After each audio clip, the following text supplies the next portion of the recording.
안녕하세요. 머니스토리랩의 신성진입니다. 오늘은 부자의 마음을 가르치는 용돈교육에 대해서 같이 한번 이야기를 보는 시간을 가지도록 하겠습니다. 우리가 자녀들에게 가르쳐야 될 것은 참 많죠. 여러 가지를 가르쳐줘야 되는데 그 중에서도 행복한 아이로 자라게 하기 위해서 제일 중요한 교육 중에 하나가 돈에 대해서 가르치는 것이라고 생각합니다. 그래서 오늘은 부자의 마음은 어떤 것이고 그 부자의 마음을 가르치는 용돈 교육은 어떤 것인지 또 어떻게 해야 되는지 같이 이야기해 보는 시간을 가지도록 하겠습니다. 오늘 이야기할 테마는 크게 세 가지인데요. 첫째는 돈에 대한 네 가지 마음은 무엇일까? 그리고 그 네 가지 마음을 가장 잘 가르치고 있는 부자의 민족이 유태인인데 그 유태인들은 이 네 가지 마음을 어떻게 교육하고 있는지 살펴보고 그리고 우리가 그런 것들 속에서 용돈 교육을 진행을 할 때 효과는 뭐고 지켜야 될 원칙 5가지는 뭔지 같이 공부하도록 하겠습니다. 처음에 돈에 대한 네 가지 마음인데요. 아이들 학교를 졸업을 하고 나면 우리 부모님들도 그렇지만 돈 벌고 돈을 쓰고 그 다음에 돈을 투자해서 불리고 그 돈을 또 누구에게 나누어 주고 같이 나누어 쓰고 하는 것이 사실은 우리의 인생이 돈과 연결된 모습인데 그것으로 거의 대부분의 인생을 설명을 해주고 있는 것 같습니다. 근데 돈을 어떻게 버느냐, 어떻게 쓰느냐, 어떻게 불리느냐, 어떻게 나누느냐에 따라서 내가 부자가 되느냐 아니면 가난하게 사느냐, 우리 아이가 부자로 사느냐 가난하게 사느냐 라는 부분들이 결정이 됩니다. 자, 그러면 이 마음들과 현재의 상태를 어떻게 연결할 수 있는지를 잠깐 보죠. 그러면 지금 부모님들도 그렇고 우리 아이들도 그렇고 부자일 수도 있고 나중에 가난해질 수도 있고 현재 부자일 수도 있고 가난해질 수도 있습니다. 가난할 수도 있습니다. 근데 현재 부자냐 부자가 아니냐는 것을 결정하는 건 뭐냐면 돈을 버는 행동, 돈을 쓰는 행동, 돈을 불리는 행동, 돈을 나누는 행동 이 네 가지 행동을 어떻게 하냐에 따라서 결정이 되죠. 돈을 잘 버는 행동을 잘하는 사람들은 부자가 됩니다. 그리고 돈을 쓸 곳에 쓰고 쓰지 않을 곳에 쓰지 않고 돈 쓰는 행동을 잘하는 사람들은 부자가 되죠. 그리고 돈이 쓰고 남은 것들을 잘 불리는 사람과 잘 못 불리는 사람들 그런 사람들은 부자가 되냐 안 되느냐가 달라집니다. 그리고 그 돈들을 적절하게 필요한 곳에 잘 나누는 사람이 있고 마음만 좋아서 막 퍼주는 사람들이 있죠. 돈을 나누는 행동도 부자가 되냐 가난하게 사느냐 라는 부분들에 영향을 미칩니다. 이 부분들은 물론 무조건 많이 번다고 좋은 것이 아니라 이것들을 어떻게 적절하게 하느냐라는 것들이 돈이 많지만 불행한 사람이 있고 적지만 행복한 사람이 있는 것처럼 건강한 부자가 되는데 이 네 가지 행동들이 영향을 끼칩니다. 근데 가만히 보면 이 네 가지 행동을 결정을 하는 것이 무엇이냐면 바로 네 가지 마음입니다. 여기 보면 돈 버는 마음, 돈 쓰는 마음, 돈 불리는 마음, 돈 나누는 마음 이 네 가지 마음이 있죠.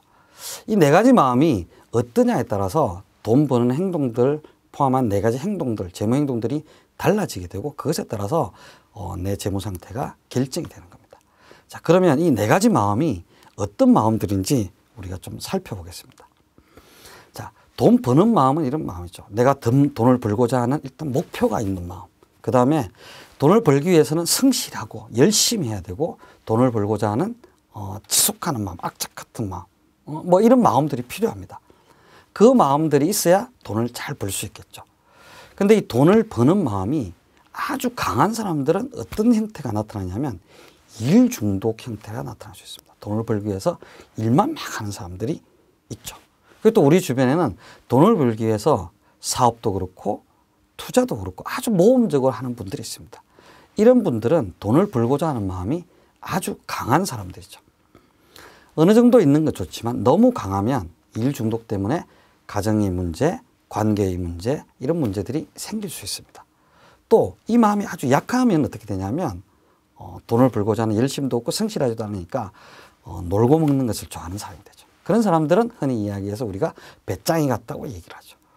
버는 마음도 그렇게 보면 어느 정도 강해야 하지만 너무 강하면 문제가 됩니다. 또 약하면 당연히 문제가 되는 거죠. 그래서 건강한 돈을 버는 마음이 필요합니다. 목표가 있고 그 목표를 세운 것들을 성실해내는 그런 마음들이 있을 때 부자가 될 수 있겠죠.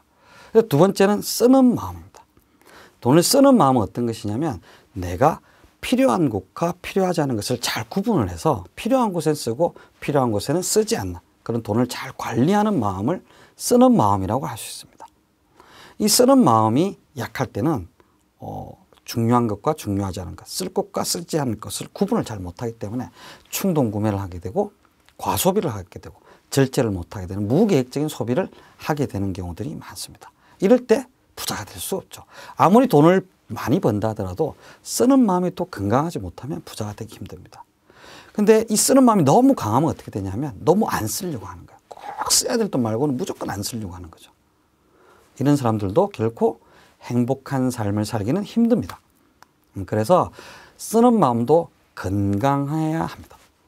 쓸 곳에 쓰고 쓰지 않을 곳에 쓰지 않을 것을 내가 선택할 수 있을 만큼 건강해야 적절하게 쓰면서 부자로 건강한 재정 상태를 유지할 수 있는 거죠. 그리고 쓰는 마음 쓰고 나면 그 다음에 또 저축을 해야 되는 돈들이 있어서 그 저축을 어떻게 할지를 결정하는 마음을 불리는 마음이라고 합니다. 이 불리는 마음이 아주 강한 사람들은 어떻게 하면 내 작은 돈을 가지고 크게 부풀릴까를 생각을 합니다. 그러다 보니까 투기를 하거나 공격적인 투자를 하게 되죠. 적절하게 내 투자 자산을 불리겠다는 마음을 가지고 재테크에 대한 공부도 하고 전문가와 상담을 하고 이런 마음들은 참 좋지만 그게 아니고 지나치게 공격적이고 욕심이 많은 마음은 내가 번 돈들을 사실은 큰 손실을 보게 되거나 하는 경우들이 생기는 겁니다. 근데 이 마음이 너무 약하면 어떻게 되냐면 그냥 돈에 대해서 신경을 안 쓰고 안정적인 곳에만 투자를 하게 되죠. 그러면 결국은 저수익 때문에 내가 부자가 되기가 힘듭니다. 그래서 불리는 마음도 건강해야 됩니다. 적절하게 포트폴리오를 짜고 내가 적절하게 불려야 되겠다는 마음을 가지고 전문가와 상담도 하고 그 다음에 재테크에 대해서 공부도 하고 이런 마음들이 필요한 거죠. 그 다음에는 나누는 마음도 필요합니다. 나누는 마음이 있어야 나야만 부자가 되는 것이 아니고 주변에 있는 사람들도 같이 부자가 되고 또 필요한 곳에 내가 도와주고 할 때 그것이 또 나한테 결국은 또 돌아오기도 합니다. 그래서 돈을 순환하게 하는 마음이 이 나누는 마음인데 이 나누는 마음이 너무 약하면 어떻게 되냐면 수전노다, 자린고비다, 저 사람은 돈의 노예 같다 이런 얘기를 듣게 되죠. 이런 사람도 행복하지 못하죠. 근데 이 마음이 너무 강하면 어떻게 되냐면 찾아온 사람들은 막 돈을 퍼주게 됩니다. 좋은 사람이란 말은 듣지만 결코 부자가 될 수 없죠. 그래서 우리 이 네 가지 마음을 보지만 이 네 가지 마음이 건강하게 적절하게 잘 세팅이 되어 있어야 부자가 될 수가 있습니다. 한 가지만이라도 치명적으로 약하거나 너무 강하면 건강하고 행복한 가정경제를 만들기가 되게 힘든 거죠. 그래서 이 마음을 우리가 아이들한테 잘 알려줘야 합니다. 근데 이 마음을 어떻게 알려줄까라는 부분들이 우리의 숙제가 되는데요. 우리 아이들을 건강한 재무 행동들을 하고 그래서 행복한 가정경제를 만들게 하는 데 있어서 무엇을 해줄까라는 생각을 해보면 지금 현재 시점에서 용돈 교육을 통해서 건강한 재무 심리를 가지게 하는 게 가장 좋은 방법인 것 같습니다. 그래서 이 용돈 교육을 어떻게 해야 될지라는 부분도 우리가 이제 같이 살펴보려고 하는데요. 그 교육을 가장 잘하고 있는 사람들이 바로 유태인인 것 같습니다.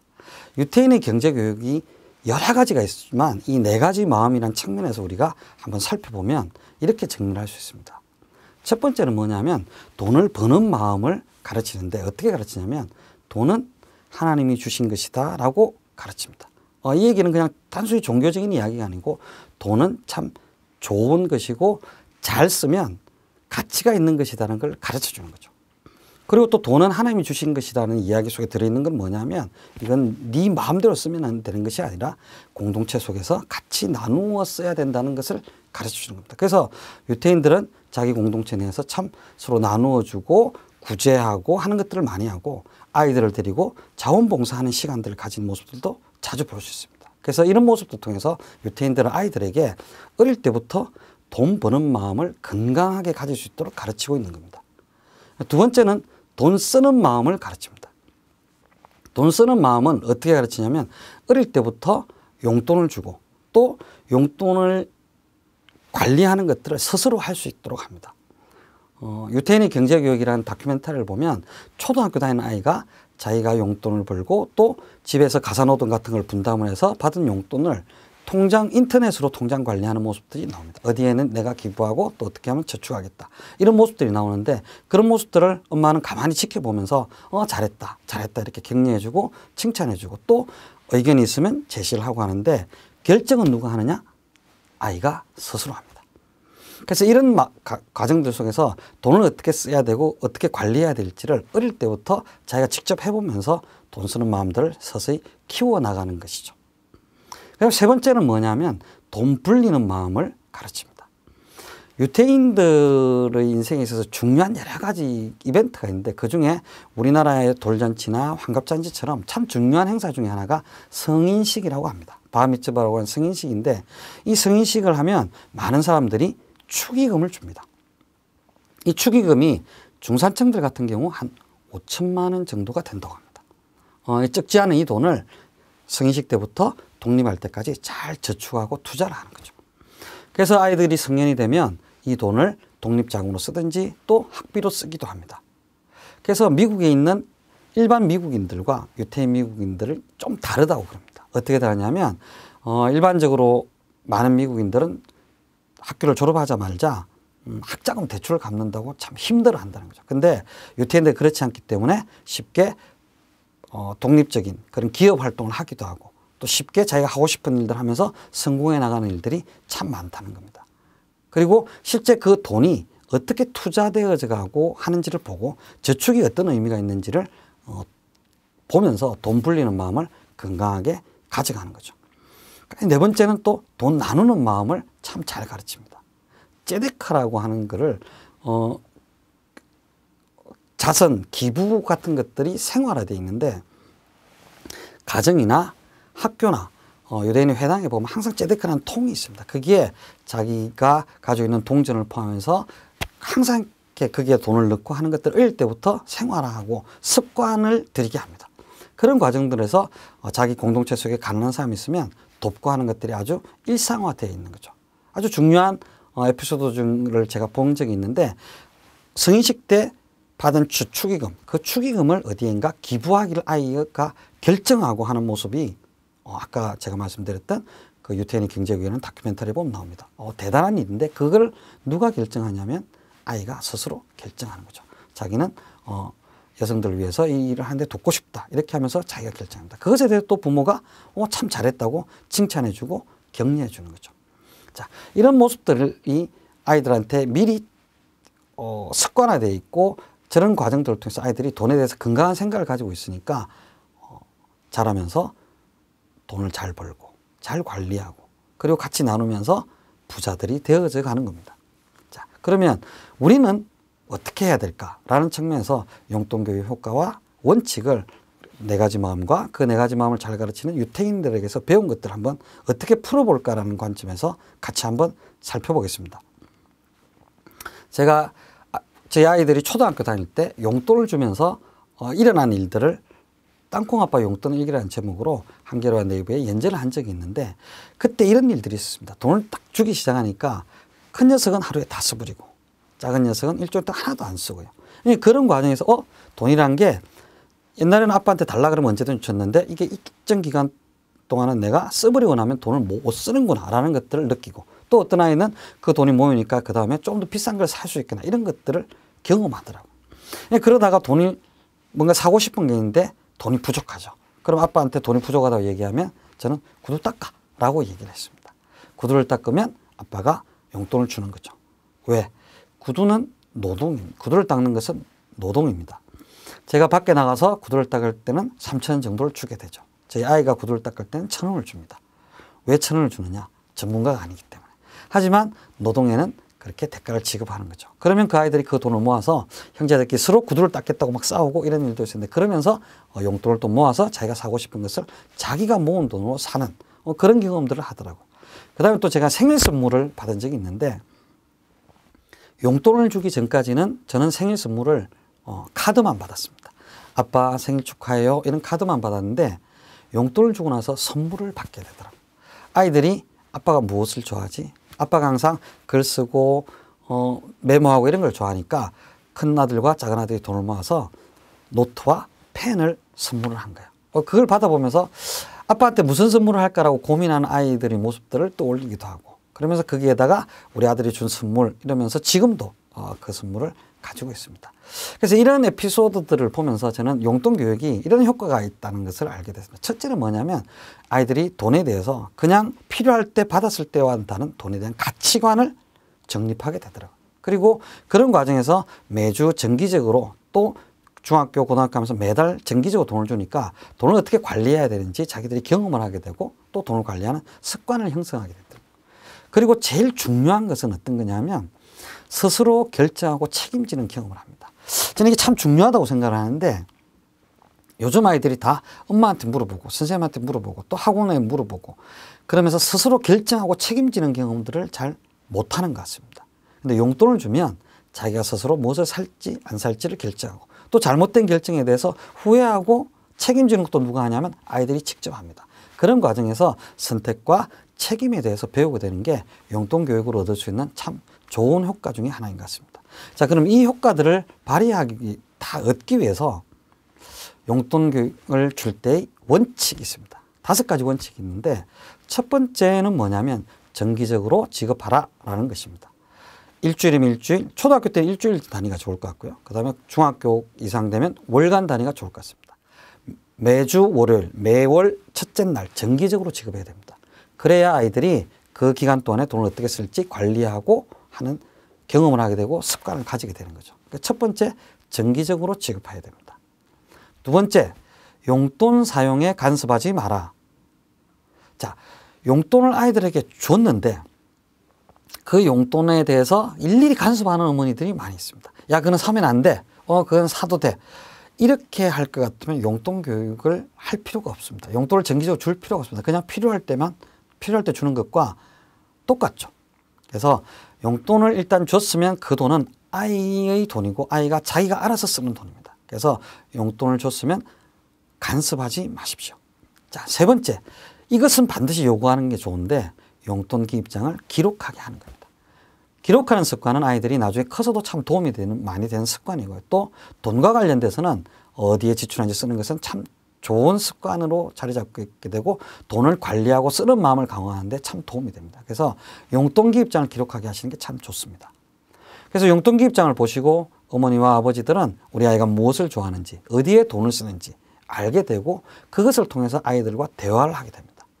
예를 들어서 저 같은 경우는 아이가 아이유 CD를 산 거를 보고 이 녀석이 아이유를 좋아하는구나 라고 생각하고 나중에 아이유 신보를 갖다 주고 선물을 하고 이러면 아빠 짱이 되는 거죠. 그래서 용돈 기입장을 기록하는 건 아이들한테 참 좋은 습관이 되고 또 부모 입장에서도 아이들과 소통할 수 있는 좋은 도구로서 역할을 하게 됩니다. 그래서 용돈 기입장을 반드시 기록하시게 하는 것. 이것은 참 좋은 습관을 가르쳐 주는 것입니다. 네 번째는 여유 있게 지급해서 저축하게 하라. 너무 여유 있게 지급하면 아이들이 사치하게 되지 않을까요? 이런 얘기를 하시는 분들이 가끔씩 있습니다. 근데 조금 사치를 하는 거는 어릴 때 하는 건 괜찮습니다. 그 과정에서 내가 잘못 썼구나 이런 것들을 느끼게 되면 참 도움이 많이 되는 거죠. 나중에 나이 들어서 카드를 잘못 쓰고 신용불량자가 되고 하는 것보다는 좀 어릴 때 그런 경험들을 하는 게 좋습니다. 그리고 좀 여유가 있어야 저축도 하게 되죠. 빠듯하게 주면 아이들이 준 돈을 다 쓰는 것에 익숙하게 됩니다. 조금 여유 있게 주면 그거 가지고 저축을 해서 일정 기간 모아서 뭔가를 사는 기쁨들을 경험하게 됩니다. 그래서 좀 여유 있게 지급해서 저축도 할 수 있도록 하는 것. 그게 참 좋고요. 그 다음 5번째는 노동에는 대가를 지급하는 것이 좋습니다. 우리가 여유 있게 지급하지만 사고 싶은 것을 다 살 수 있도록 용돈을 지급하는 것은 좋은 방법이 아닙니다. 그래서 적당하게 자기가 필요한 부분들이 있으면 아빠 구두를 닦는다든지 아니면 세차한 걸 도와준다든지 아니면 집안 대청소를 하는데 그냥 간단하게 자기 방 청소를 하는 것이 아니라 엄마를 도와주는 것들이 명확한 그런 부분에 있어서는 대가를 지급하면 노동에 대해서도 알게 되고 노동의 가치에 대해서도 알게 되고 또 그런 과정에서 돈을 자기가 가져갔기 때문에 그 돈에 대해서 쉽게 쓰지 않게 되는 그런 경험들을 하게 됩니다. 그래서 요 5가지를 우리 어머니들이 잘 가르치면 아이들이 돈에 대해서 이해하게 되고 돈에 대한 가치관을 형성하게 되고 습관과 경험들을 가지게 되면서 돈에 대한 4가지 마음들을 강화시켜 나갈 수 있는 겁니다. 저는 이런 얘기를 하는데요. 당신의 돈 이야기가 당신의 인생 이야기다. 아까 우리가 처음에 봤던 것처럼 우리는 대부분 학교를 졸업하고 나면 벌고 쓰고 불리고 나누면서 살아갑니다. 그 어떻게 벌고 어떻게 쓰고 어떻게 모으고 어떻게 나누어 줬는지 이야기가 바로 우리의 인생 이야기입니다. 그 인생 이야기를 잘 쓰려면 돈에 대한 건강한 마음을 아이들이 가지고 있어야 됩니다. 그 마음들을 우리 부모님들이 잘 가르쳐 줬으면 좋겠고, 첫 번째는 보여주시면서 잘 가르쳐 줬으면 좋겠고, 두 번째는 용돈 교육을 통해서 아이들에게 건강한 마음이 체득될 수 있도록 좋은 교육을 하셨으면 좋겠습니다. 부자의 마음을 가르치는 것 참 중요합니다. 다른 어떤 것보다 가장 효과적인 방법은 용돈 교육이라는 것, 그것을 통해서 아이들에게 건강한 마음을 가르쳐 주는 것이 중요하다는 것 기억하시는 좋은 시간이 됐으면 좋겠습니다. 감사합니다. 오늘 강의 마치겠습니다.